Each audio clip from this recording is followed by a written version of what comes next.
પૂરગ્રસ્ત ગામોનો અવાજ યુટ્યુબ ચેનલમાં આપનું હાર્દિક સ્વાગત છે। આ રસ્તા બનાવ્યા છે તમે સાહેબ ત્યાં જગ્યા પર આવો તો તમને ઇમિડિયેટલી ખ્યાલ આવી જાય।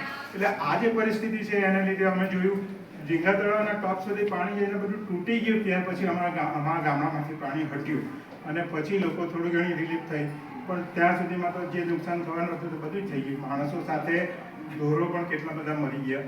એટલે આ જે પરિસ્થિતિ ઊભી થાય છે તેનું દર વર્ષે પુનરાવર્તન થતું જતું છે। એટલે અમે ખાસ અત્યારે એટલે લોકો ખરેખર ત્રાસી ગયા છે। સાહેબ, અમારા વિસ્તારના બહારની કંપનીઓ દાખલા કે દમણ ને વલસાડ ને સુરત વિભાગની કંપનીઓ આમાં પાછળ રોકાણ કરોડપતિ લોકો થાય ને ગામડા ડૂબે છે, એવું છે આમાં। સાહેબ, શિક્ષણને હવે ભારે નુકસાન થયું છે।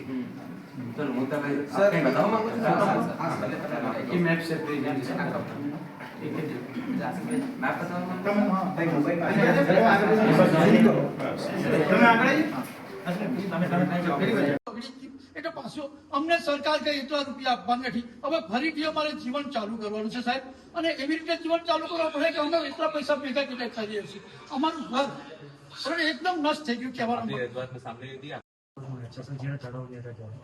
ત્યારે આ અંદર જોઈ શકે છે અહીંયા જે મેંદરભાટ રોડ છે એનાથી અંબિકા નદી મેંદરભાટ રોડથી અંબિકા નદી વચ્ચે 3.5 કિલોમીટરનું અંતર છે। એ અંતર આખા વિસ્તારમાંથી પાણી જતું હતું ને એમાં મોટી મોટી ખાડીઓ હતી, આપણે આમાં જોઈ શકીએ છીએ। હવે એ અત્યારે બંધ થઈ ગઈ છે। હવે આપણે લીગલ જે દૂર કરવાનું ઇનલીગલ દૂર કરવાનું કહ્યું છે ને તો પણ આપણને 50 થી 100 મીટર એટલે અમારી માંગણી એવી છે કે બધા જ વિસ્તારો છે, આખો વિસ્તાર જે દૂર પાણી જશે ને તો જ અમારું પાણી સહેલાઈથી નીકળી શકશે। બાકી ફરીથી પાછા આપણે જો 50 મીટર પર કે 100 મીટર પર આવીશું ને તો અમારી સમસ્યા એ જ થવાની। જે માપ્યતા થાય ટેકનિકલ આખું સર્વે કરાવવાનું છે, એક પરવાનગી જે અપાયેલી છે એની પણ સમીક્ષા કરી લઈશું। બીજું એક સર, આ લાગી પડતી હોય એ રસ્તો શું નીકળે છે એકદમ ફેર રહેશું। આપ લોકો માટે ન્યાય કરવા માટે જ અહીંયા બેઠા સર બીજી એક સર એક્ઝિક્યુટિવ ઓથોરિટી પાસે બિલકુલ એકદમ ટેકનિકલ એમાં સારી બીજી એક છે આ લોકોની એક કમિટી પણ બનાવી છે સાહેબ, એટલે એક કમિટીને પણ સાહેબ સાથે લેશે તો હા એ લોકોની બનાવી છે। જરૂર જણાશે સ્થળ તપાસમાં આપણે જોડે રાખી લઈશું। કોઈ ટેકનિકલ મુદ્દાઓ ઉપર અથવા હિસ્ટોરિકલ જ્ઞાનના આધારે અમને કઈ પ્રકારની જરૂર પડશે કે પહેલા પાણી કઈ રીતે જતું હતું તો પણ આપ લોકોને જોડે રાખીને ચર્ચા કરી લઈશું। જે પણ એક્શન લઈશું આપ લોકોને લૂપમાં તો ડેફિનેટલી રાખશું। સાહેબ લીગલ હોય કે ઇલીગલ સાહેબ ટૂંકમાં નડતરરૂપ આવે ને કાઢવા પડશે, જીરો કરવા પડશે એવું લાગતું છે સાહેબ। સર બીજી એક સાહેબ આ કમિટીને ખાસ સાહેબ કમિટીના ટાઈમમાં કમિટી પ્રોજેક્ટ છે અત્યારે એ પણ તમારે પિલર પર લેવો છે। બીજું એક સર અમે આગળના કે ઝીંગા તળાવ સિવાય પણ આગળના ભાગે પણ કેટલું કામ કરવું પડે એવું છે, એનો પણ અમે એક્શન પ્લાન બનાવ્યો હતો। લગભગ બધા જ ડિપાર્ટમેન્ટ ડ્રેનેજ ડીએલઆર થઈને આપણે સિંચાઈ વિભાગને બધાને જ આપ્યો છે। હા, આગળના ભાગમાં કે જેમાં જે રોડ બન્યા છે એમાં ઘણી જગ્યાએ બોક્સ મોટા બનાવવાની જરૂર છે। આપની પાસે મારી જોડે શેર કરો, હું અહીંથી એક ફરી કરાવતો હતો। અગર આપની પાસે ડેટા છે તો મારા માટે સહેલું બધા ડિપાર્ટમેન્ટ પાસે મોટી ચારબાઈ છે ફરીથી કરાવતા હતા તો આપનો ડેટા અમને મદદ પ્રાંત ઓફિસર જોડે બી અમે બેસીને આખો પ્લાન ને બધું અમે ત્યાં મને ડેટા આપ્યું, અમે પ્લાનિંગ કરીએ છીએ તો આપનો ડેટા અમને કામ લાગશે। સર લાસ્ટ પોઈન્ટ પ્રોપર કોઈ એક્ઝિક્યુટિવ ક્લાસના અધિકારી પાસે સર્વે કરાવી જેટલા પણ જે કુદરતી કાંસ છે, કેમ કે આ 10 ગામના પ્રશ્ન છે, કોઈ 1 કે 2 કાંસ નથી, પણ અમારા વિસ્તારમાંથી ખાડી સ્વરૂપે છે ને તે 7 થી 8 કાંસ દ્વારા પાણી નીકળે છે। તો એ કાંસનો છેલ્લા 15-20 વર્ષનો અભ્યાસ કરાવીને પ્રોપર માસ્ટર પ્લાન બનાવીને પછી એક્ઝિક્યુટિવ ઓથોરિટી પાસે જો આ કામ કરાવીએ તો અને તમારા માર્ગદર્શન હેઠળ સર રિઝલ્ટ આવી શકે।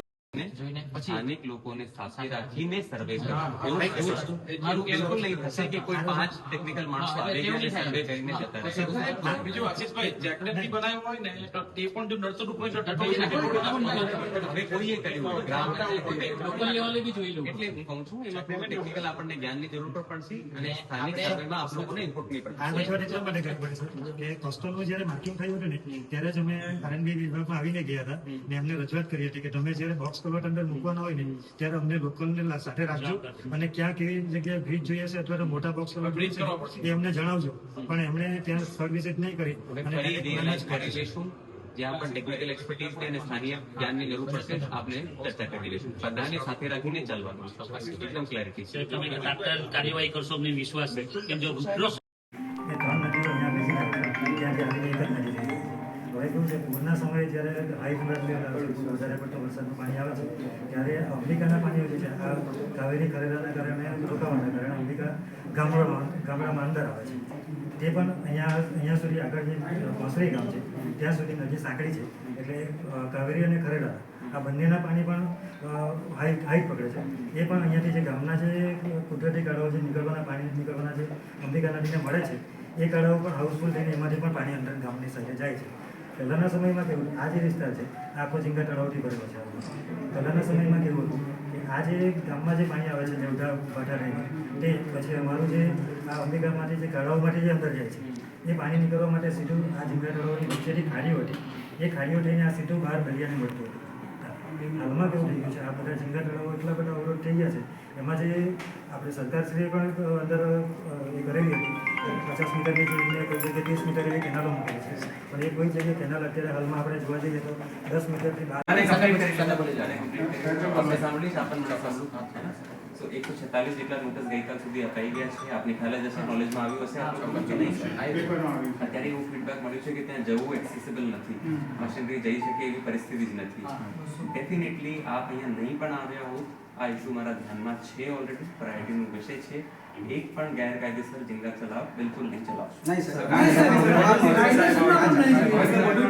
આજે તમને બતાવ્યું છે ને સર, હવે કે એમાંથી કદાચ આપણે 20 મીટર કે 50 મીટર પણ કેનાલ ચલાવીએ તો પણ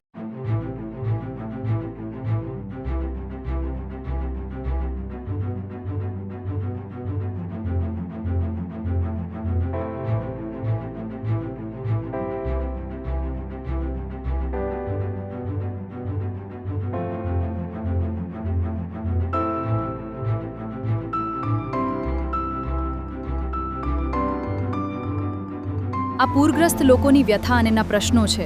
આ લડત તેમના હક અને ભવિષ્ય માટે છે. અમને હવે કાયમી ઉકેલ જોઈએ છે. વિડીયોને લાઇક અને શેર કરી સબસ્ક્રાઇબ કરો.